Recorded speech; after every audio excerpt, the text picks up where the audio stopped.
What's up, YouTube? Welcome back to another episode of Truck Talk, brought to you by me, inspired by my man Chili. I'm getting ready to head out in the woods. Tech guy killed him a nice buck this morning. The rut is on, and it's my favorite time of year. Thank you guys for being here.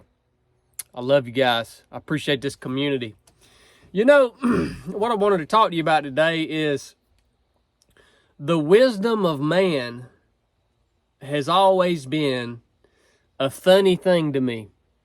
Little confusing. I'm always astounded by the wisdom of man. We are so proud as mankind of all of the things that we have done. Apparently, we went to the moon, if any of you guys believe that.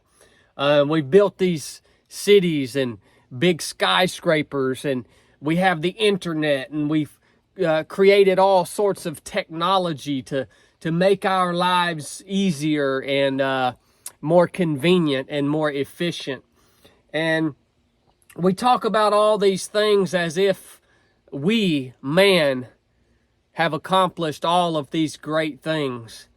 And what has always confused me about us as mankind touting our wisdom and our advancement as something magnificent or special, I've always been confused because we, as mankind, cannot even solve our own greatest problem.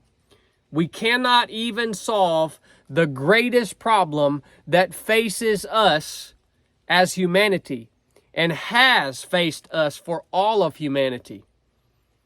And that's the fact that we're all dying, son. We're all gonna die. As a matter of fact, day by day, we're dying. We're getting closer to it day by day. And we can't freaking crack the code of our own bodies. We can't solve the problem of time. We cannot save our own selves from death. Now, it's awful odd that we can't solve our biggest problem, but we act like we are almighty. We act like we're wise. We act like our advancements are something to be touted as these great achievements.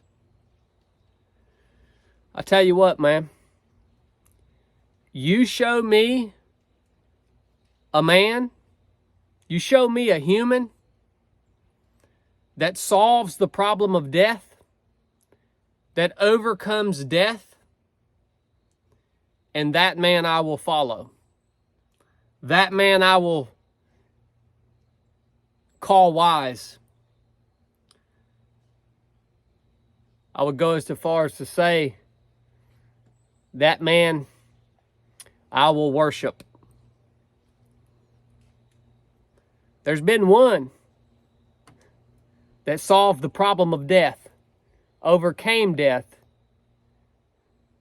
because he is greater than death. He is all-knowing, all-powerful. He is mighty, and his works make our works look like child's play. And his wisdom makes the wisdom of man, the greatest wisdom of man, look like foolishness, absolute foolishness. So until you can show me a man that solves the problem of death, I'm going to keep on following Jesus Christ. If you guys got anything out of this episode, share it with somebody. It's one of the greatest things about Christ that you can ever identify or think about is the fact that he came back from the dead by way of his own authority. And for all you guys that are going to comment, oh, Chad, you believe in fairy tales and you believe in God and all this stuff, and I can't, you're an idiot for believe. Look, man, Go somewhere else. You're not going to convince me that there's not a God. And you're not going to convince me that that God didn't become flesh in the man of Jesus Christ. And you're not going to convince me that he didn't die on a cross and he didn't rise back up from the dead on the third day. You ain't going to do it. So, see you later. Buy a hat, buy a t-shirt, keep chilly in the dungeon. Y'all know the deal, man. Love y'all. Enough said.